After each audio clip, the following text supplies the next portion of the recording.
Sexuelle des hommes et des femmes noires nés en diaspora. Discipline sexuelle des hommes et des femmes noires nés en diaspora.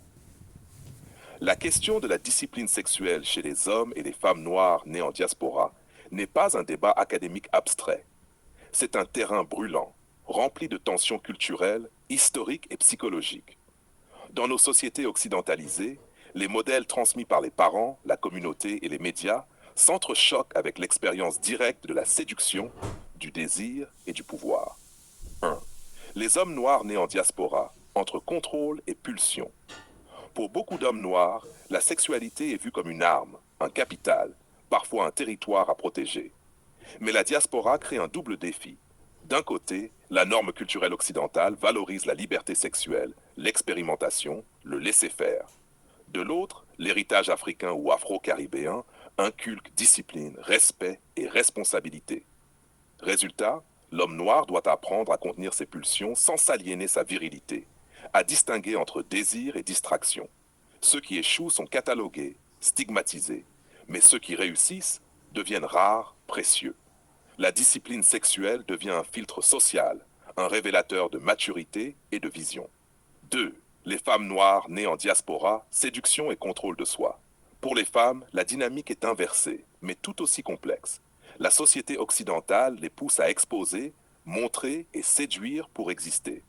Dans le même temps, leur héritage culturel impose retenue et dignité. La discipline sexuelle féminine n'est pas une question de répression, mais de stratégie. Quand montrer son désir, à qui et pourquoi. Une femme qui maîtrise sa sexualité maîtrise son espace, son pouvoir et son avenir. Elle devient rare, intrigante, difficile à capturer et à consommer. 3. Les pièges de la diaspora. La diaspora est un laboratoire dangereux. Ici, les repères se brouillent. La norme occidentale sexualise tout. Les repères africains ou caribéens valorisent la réserve. Beaucoup tombent dans la confusion. Hommes qui consomment sans conscience, femmes qui exposent sans stratégie. La discipline sexuelle devient alors une arme sélective.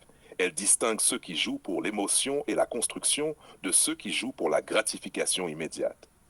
4. Le point Kevin Samuel, brutal, réaliste, sans concession. Un homme noir sans discipline sexuelle est vulnérable. Il donne trop, contrôle peu, se perd. Une femme noire sans discipline sexuelle est disponible mais faible. Elle attire, mais elle ne retient jamais. La diaspora rend cette discipline encore plus cruciale. Ici, chaque geste compte, chaque regard a un poids, chaque choix crée une identité.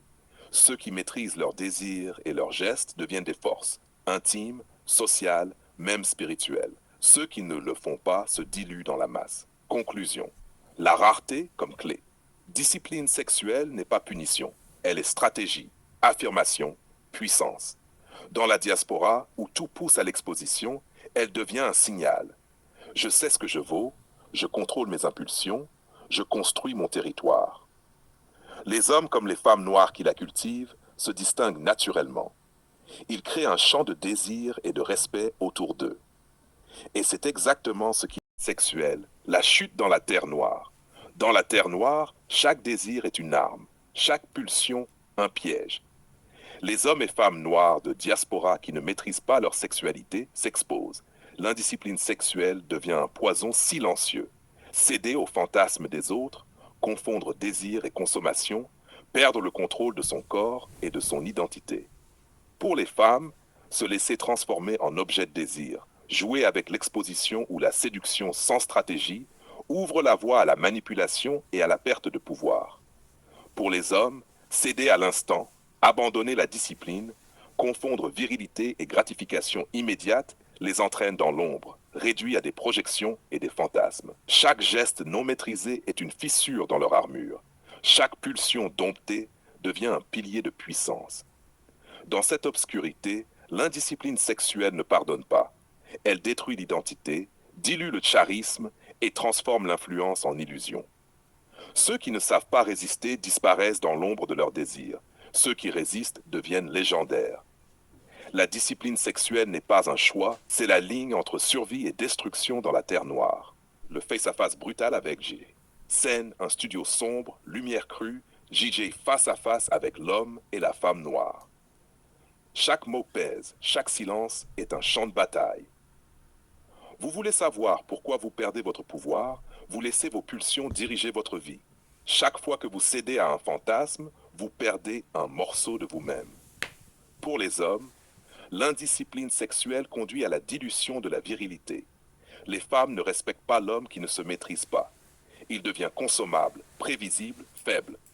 Les fantasmes des autres deviennent sa réalité et il ne contrôle plus rien. Pour les femmes, céder sans stratégie transforme la séduction en soumission. L'exposition excessive, le flir incontrôlé, la cession au désir des autres détruisent la valeur et le respect. Elles deviennent objets, projections, jouets dans des mains qui ne leur appartiennent pas. Regardez-vous dans ce miroir. L'indiscipline sexuelle ne pardonne pas. Elle vous vole votre identité, votre pouvoir et votre légitimité. Vous pensez que céder est plaisir, c'est une perte. Vous êtes en train de disparaître dans vos propres désirs. Dans la terre noire de la diaspora,